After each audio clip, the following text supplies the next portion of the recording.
Today we are wrapping up with our Snake game clone, and this episode is all about the final set of post-processing effects which are gonna make our game look more visually appealing.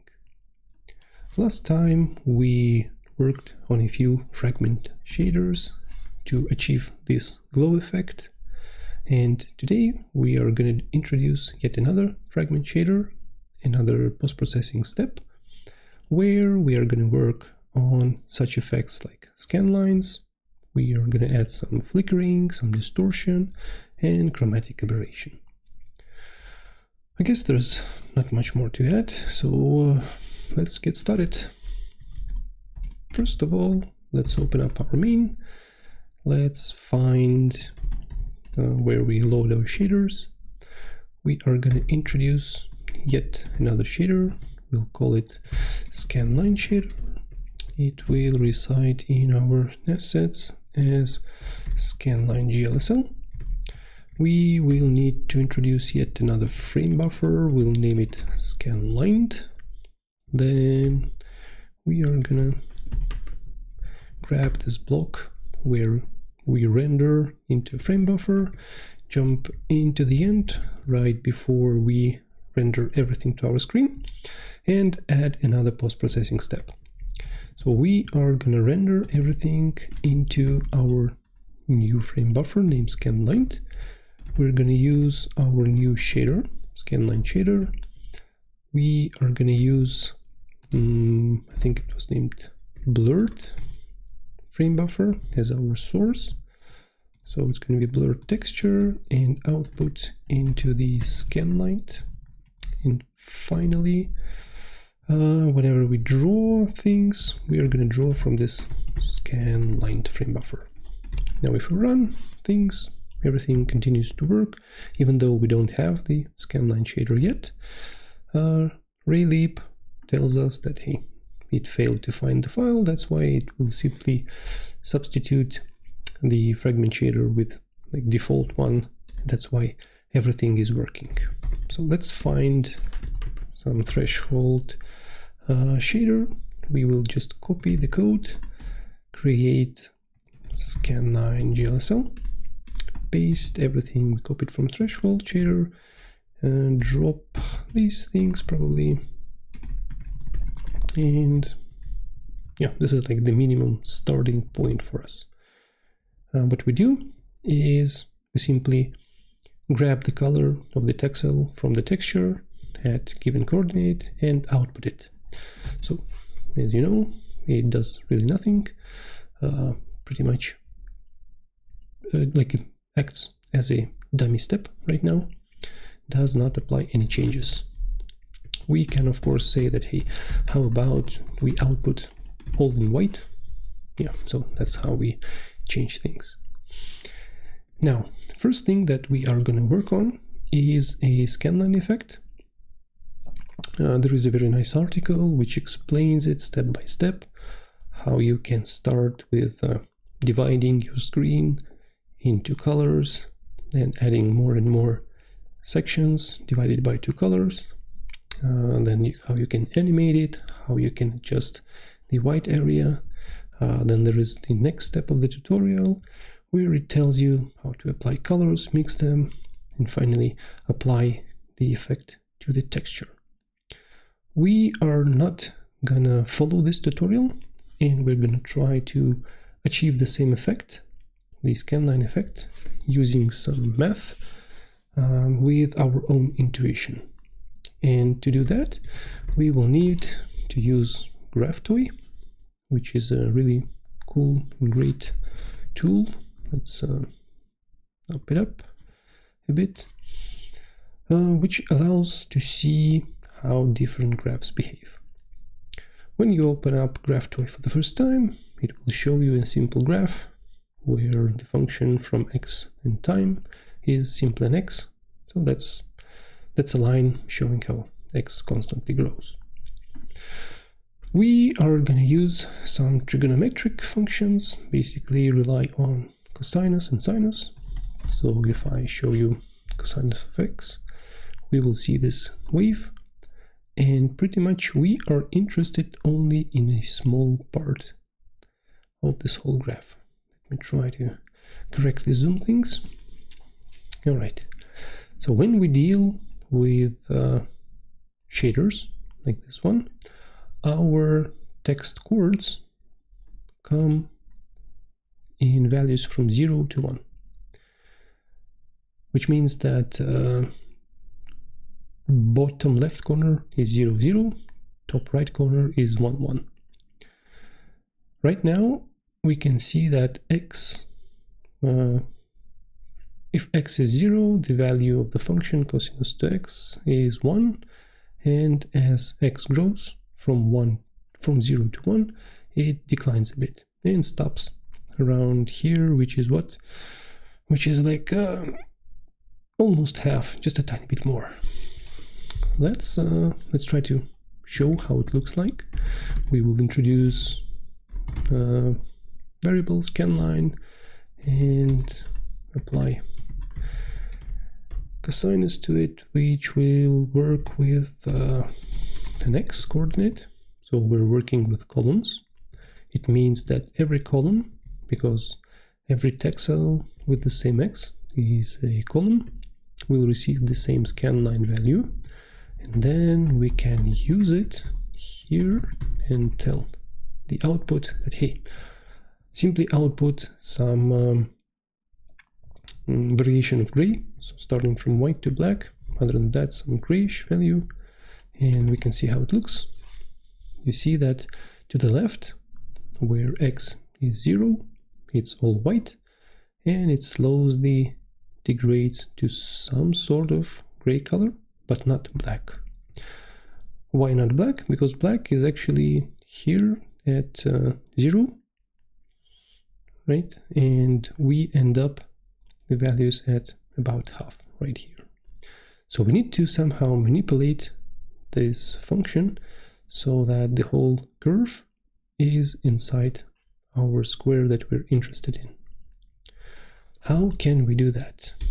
Now, first of all, we need to work with radians, right? So we know that things repeat in these sinus cosinus waves in 2 pi's. So if we do that, we can zoom out a bit. We can see that the whole how to say, the whole flow of cosinus from 1 going to 0 and back to 1 is simply 2 pi. Now the problem here is that the values go below 0 and we cannot output them in any way because we are constrained by the square from 0 to 1. So what we can do is again manipulate the graph a bit. First of all, we can divide the values by 2, right? So before we divide it, this function produced values, the outputs from -1 to 1. So the interval of all possible values was from -1 to 1. And if we divide all possible output values by 2, you get a new interval from -half to half. And next thing, how we can manipulate the graph is to move it up.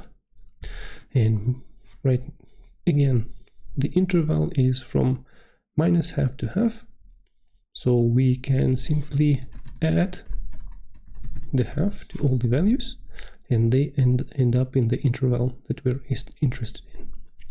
So you can see that it starts with 1, which is for us will be white. It goes to 0, so somewhere in the middle of our screen is going to be all black, and then it goes back to 1, which is going to be white as well. Let's copy it to our shader. So instead of this, we're going to use what we achieved on this graph tool, and x is again our frac text chord. And as you can see, what we saw on the graph in this particular square from 0 to 1 is correctly shown right here. Now the scanlines article that I showed you is all about the vertical scan lines.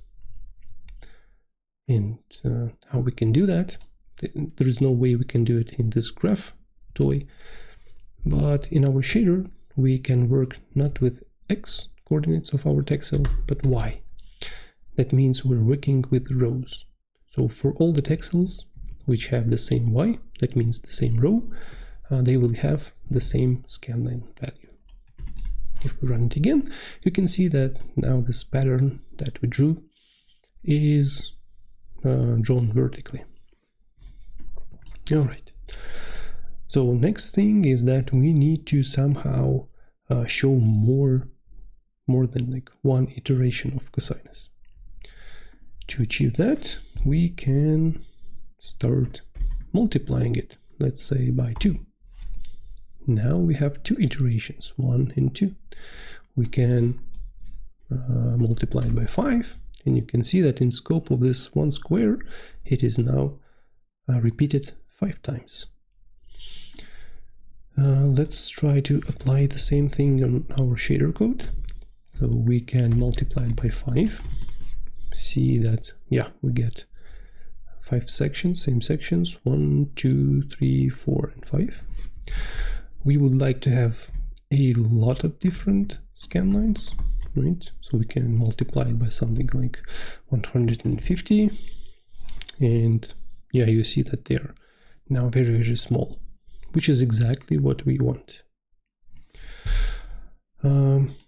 One thing that I want to explore is how we can have the same effect, the scanline effect, using the same cosinus function, but achieving like a tiny bit different result.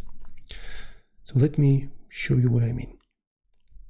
If we start again with cosinus, and we can turn the first one off for now, we can turn it on again later. What if instead of working with the full x values, we start working only with fractional values, right? So for x 1.1, the fract returns 0.1. So it throws away the full integer part of the number and only the fractional part remains. So we get this repeating pattern. And we can also see that if we draw the normal cosinus, right? So we get only this part. Interestingly, we can again manipulate it in a way that if we move the values a bit, right, we are pretty much moving our cosinus wave to the right by reducing it by 0.5, right? And so this is the full cosinus wave, and this is our fractional part. Now we would like to have it from 0 to 1. How do we achieve that? We need to multiply it by pi, right? You can see that now this whole effect, the full starts from 0, goes to 1, and from 0 in our square, which is really nice. We can show the previous one. You can see the difference, right? Our initial cosinus was starting from 1, went to 0, and ended at 1. This one starts a bit differently, but we can adjust that by, again, manipulating x. Let me see, which one is that? Yeah. So now we can remove the third one. We have 2 different functions which will produce the same, well, almost the same scanline effect.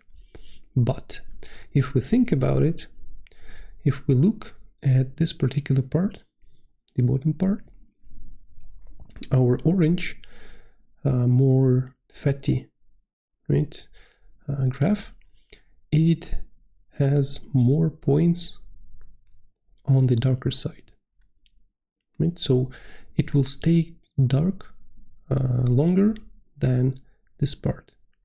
So this graph using fractional parts is it has a bit more white than black. How to show it? So this graph we can understand. I said some words about their difference, but how can we visually show it? Let me do it this way. So if we remove it, don't care right now, we can define scanline as 0 initially, and then we can use if and tell it this way, that if our row lies in the top section, so as I said, the bottom is 0, top is 1 in fragment shader in our texture coordinates. So this means that this section is top half of screen and this section is bottom half of screen. Now we can say that scanline here will use this function, which we use frag text coord y, and the bottom part is going to use this function right here, where we use frag text coord. And this way, when we run it, yeah, I think yeah, we need to use y's here. When we run it, we don't really see anything because this part starts with white, ends with black. This one starts with black, ends with white. So it's nice if we introduce a few patterns, like 5 of them. Right, and now you can instantly see that on the top side, these dark lines are fatter, or they have a bit greater height than the ones on the lower side. I think it's even better to see if we render it horizontally. We use columns instead of rows.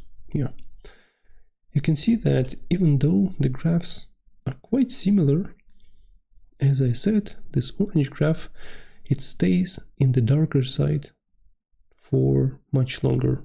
So you can see that for x starting from 0.349 up to 0.649, right, almost 0.3, when this one is from 435 to like less, twice less, or something like that.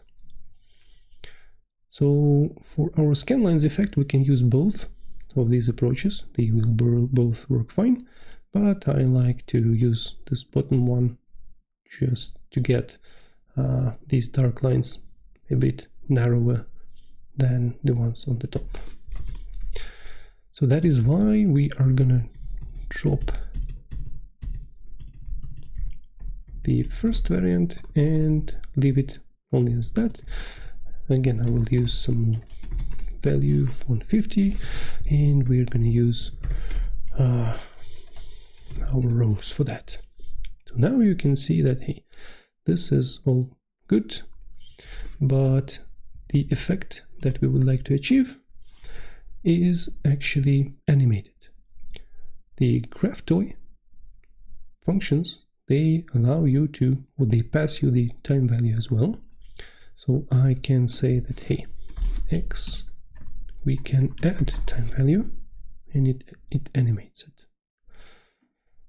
This one is remaining the same. We can do it the same way. And now they're animated. So what we want to do is we want to introduce the same time value on our side as well, saying that this thing plus time. So what is this time? We need to somehow receive it from outside, so we will use introduce uniform float time.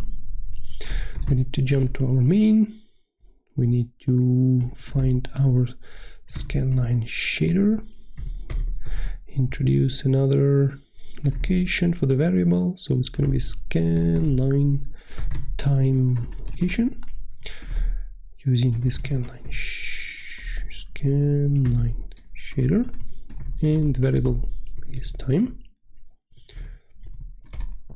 And then at the place where we use it, we need to set shader value.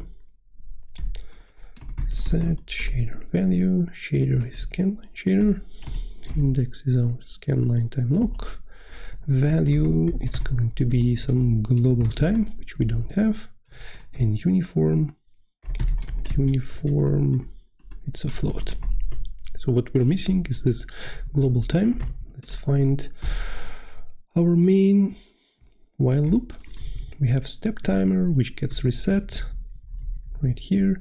So we will introduce a new global timer 0, and it will always increase by delta time. Right, and then global timer. So now this timer is passed to our shader. So we are now having this time. Let's see how it goes. All right, so something's definitely happening. Let's reduce the amount of lines to 5 to see the effect. And you can see that the lines are actually being animated. So we can go back to 150. It's kind of running too fast, I think. So let's try to reduce it maybe. Well, it's now a matter of playing around with the values that you are interested in, maybe something like that. Yeah, so hope that video compression doesn't ruin the video because of the lines being so tiny, so narrow, but there is some good animation there for our scanlines.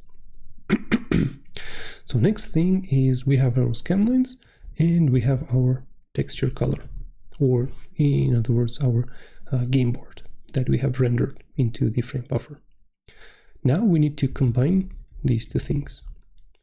Previously we combined two frame buffers using blending mode, but here we have two colors, and the easiest way that we can combine them, and that is also covered by this article, is we can use linear interpolation, which is provided to us by using mix function.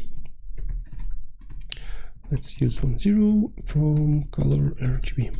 So what this mix does is it says that, hey, based on this value, the third argument, which is from 0 to 1, use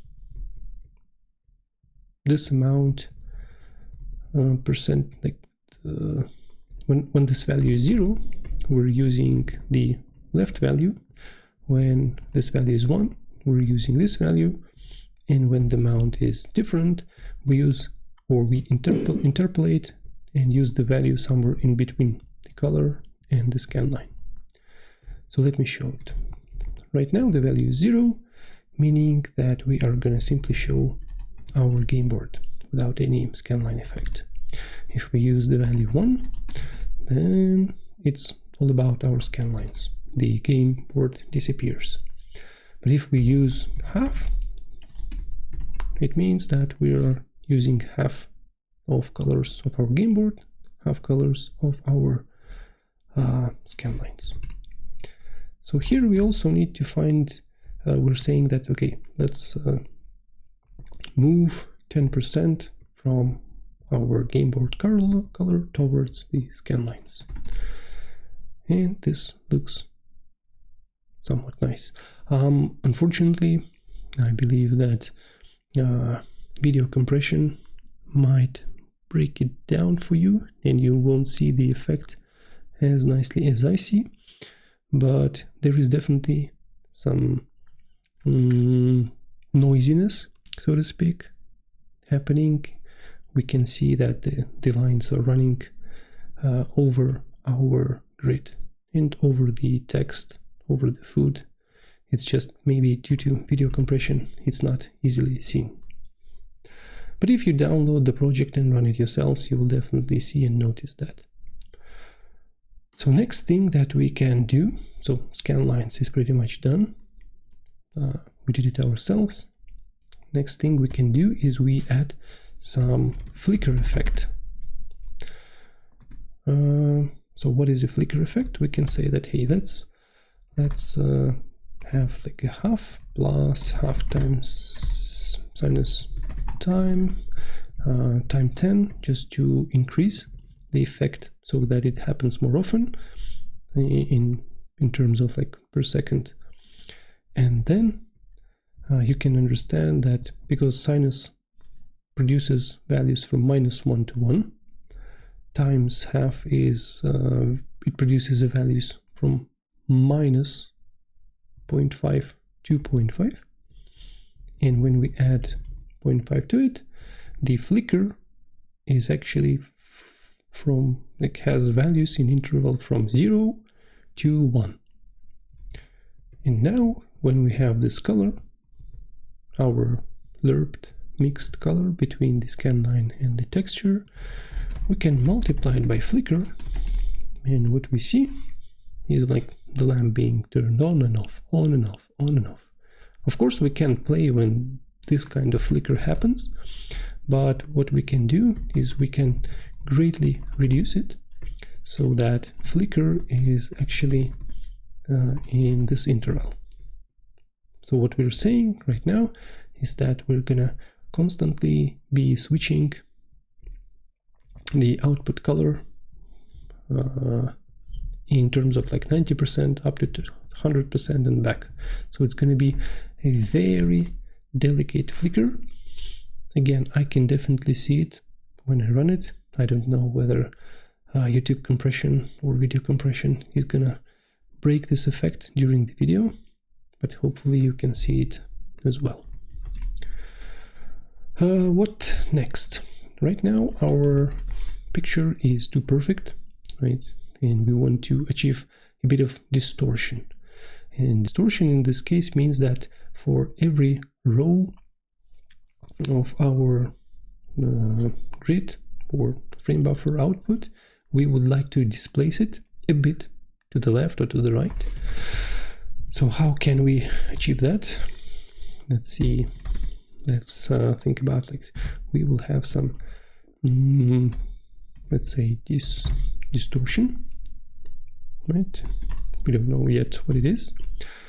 Then we can say that distorted quartz is, let's do chord, is going to be the same as our frag text chord, so textile coordinates, but we are gonna adjust the x by this distortion.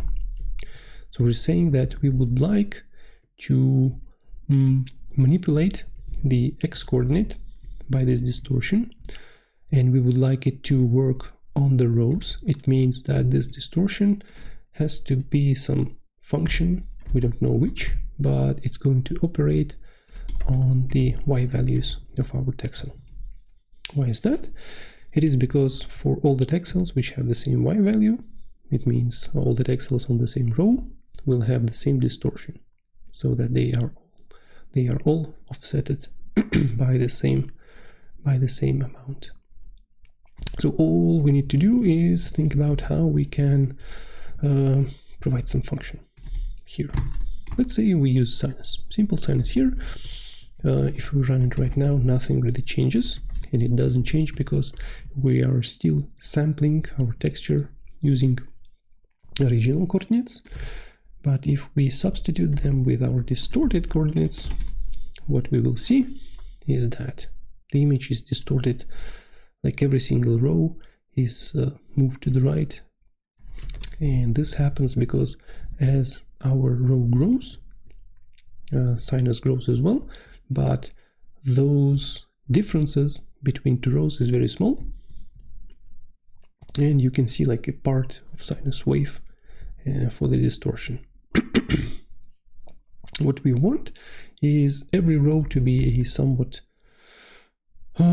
unique value, in terms of like sinus. To achieve that, we can multiply the row value by some random number. You can pick some good prime or anything. And if we run it with this way, now you can see that every row is displaced by some amount which does not rely on the previous row or the next row. And the displacement is currently way too big. We can reduce it, saying by something maybe like this. Yeah, you can see the displacement much better now. It's still too big. Maybe let's do something like this, maybe like that. Yeah, so there is a displacement. We can see it. But this displacement is currently static, so it never changes. So that's kind of lame. And we would like to animate it so that it's like a constantly happening distortion. To achieve that, we can probably just multiply this thing by time. And yeah, you can see very nicely that the distortion happens. Let me show the effect a bit bigger. Right? Yeah, the distortion is right here. Hopefully again it's visible after the video compression.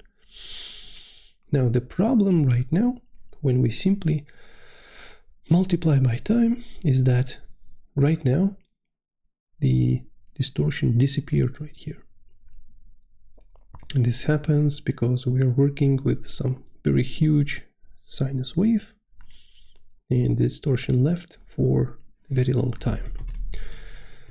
What we can do is simply pick the fractional part of time, disregarding its value. So as time grows, this multiplication becomes bigger and bigger, and yeah, the sinus just the wave disappears from our screen for some reason.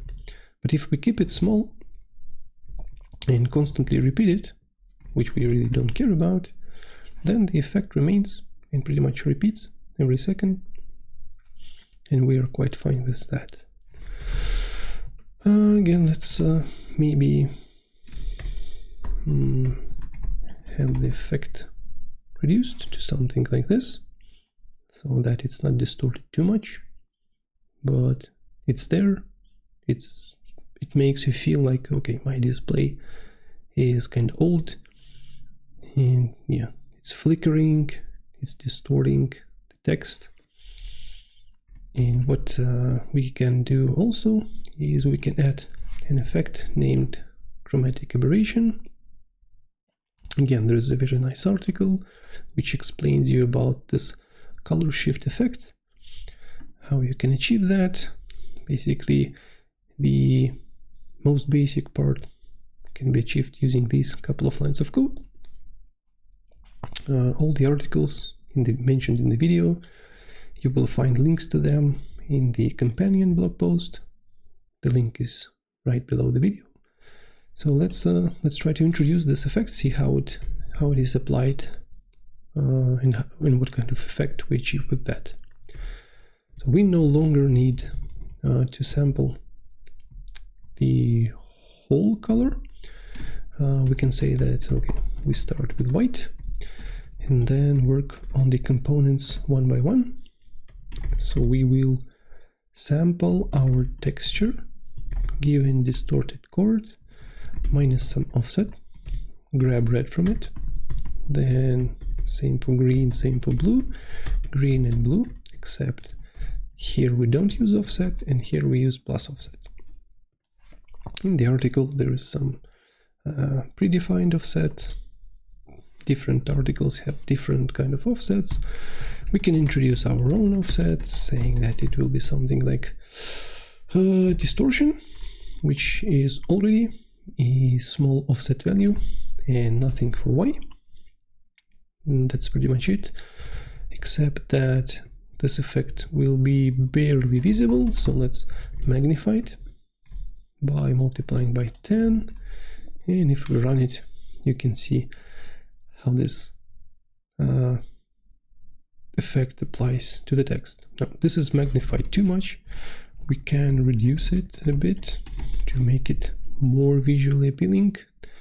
Probably a bit too strong, maybe by 3. Yeah, looking great. So this is pretty much everything I wanted to share with you guys.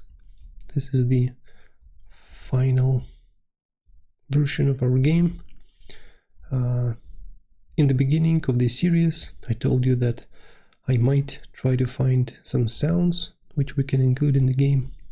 I did try to find some free-to-use sounds, music, but failed to do so. If you do want to help out and maybe contribute to this project, please do. I will gladly merge your PR with the sounds if you find any. Hopefully you liked this kind of content, this kind of game. I really liked working with Raylib. This is nearly my first, almost the first such usage, more than like some basic example. And as a next project, I will hopefully try to make a 3D based puzzle game or something like that using Raylib. So stay tuned, like the video, subscribe to the channel, and I'll see you again. Thank you. Bye.